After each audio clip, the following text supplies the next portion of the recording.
Dear Grace, Nat here. I am writing you from the bus, which is why my handwriting is so squiggly.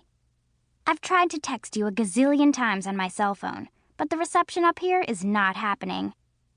I guess it's so remote here in rural Pennsylvania that they don't have a lot of "can you hear me now" guys making sure our phones work. Alyssa's on the bus. Tori, too. She flew in last night so we could hang in New York together. Liz, as usual, is writing and sketching in one of her notebooks. Tori bounced a couple rows back to talk to some kids about crops. I have no clue why she thinks that's interesting, but I'm sure she'll fill me in later.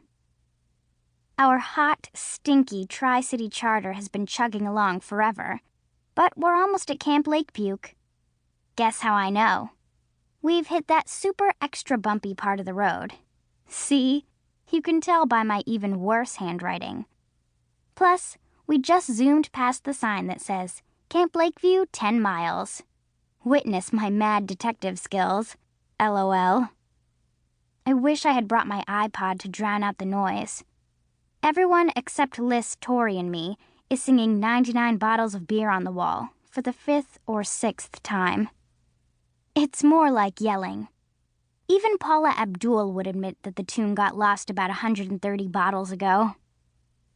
I can't believe it's my 3rd summer at this crazy fun place. Do you remember our first summer together, when my mom forced me to broaden my horizons and shipped me out here while she went off on an art-buying trip to Europe? Remember how I freaked out? No air conditioning, ginormous spiders, and vampire mosquitoes, and camp food? I was ready to go back to Manhattan that very first day. But you were so funny and friendly that I actually forgot to be miserable. Now you are one of my best Camp Lakeview friends, CLFs for life, and I had to actually talk my mom into letting me come this year, instead of going with her to Asia on her art-buying trip. Seriously, Grace, I can't wait to see you. I'm so glad you only have to miss the first 2 weeks of camp. You'll breeze through summer school. Wait and see. English will not defeat you. After all, you passed history. Tori's in the house. She just came back to sit with us. Now I will hear about the crops. Oh, she wasn't listening to a conversation about crops. She was listening to a story about someone called Cropsy.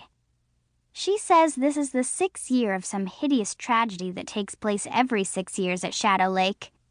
She's going to tell Alyssa and me all about it in gory detail. Mwahaha. If it's any good, I'll give you the full 411. See you in 2 weeks. TTFN, Nat. Okay, I have confirmation on the dark secret of Shadow Lake. Tori plopped down into the empty seat behind Alyssa and Natalie and leaned over their sweaty shoulders. The story I heard is the story they heard, and it's all true. So, are you ready to be scared out of your wits? But of course, bring it on, Natalie said, blowing tendrils of wavy brown hair off her forehead. Despite the open windows, or perhaps because of them, it was hot and muggy inside the bus. Tori's original seatmate had gone to cram herself in with her buds at the front of the bus, so Tori had her seat all to herself.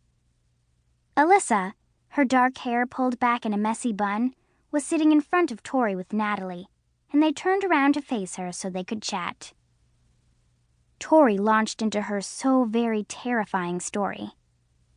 Okay, so this homicidal maniac... A what?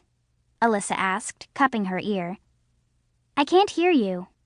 It's about a homicidal maniac, Tori repeated, raising her voice. Trading excited looks, Natalie and Alyssa leaned even farther over the seat to listen, and Tori noticed how much they'd changed in the last year. All 3 of them were definitely growing up. As ever, she and Natalie were way ahead on the trend curve in the hair and makeup departments. Tori had stylish blonde Paris Hilton hair and a black t-shirt with Shriek written on it. Natalie was up to the minute in her polka dot bubble top, and they both had on fancy flip-flops decorated with bows and charms direct from Nordy's.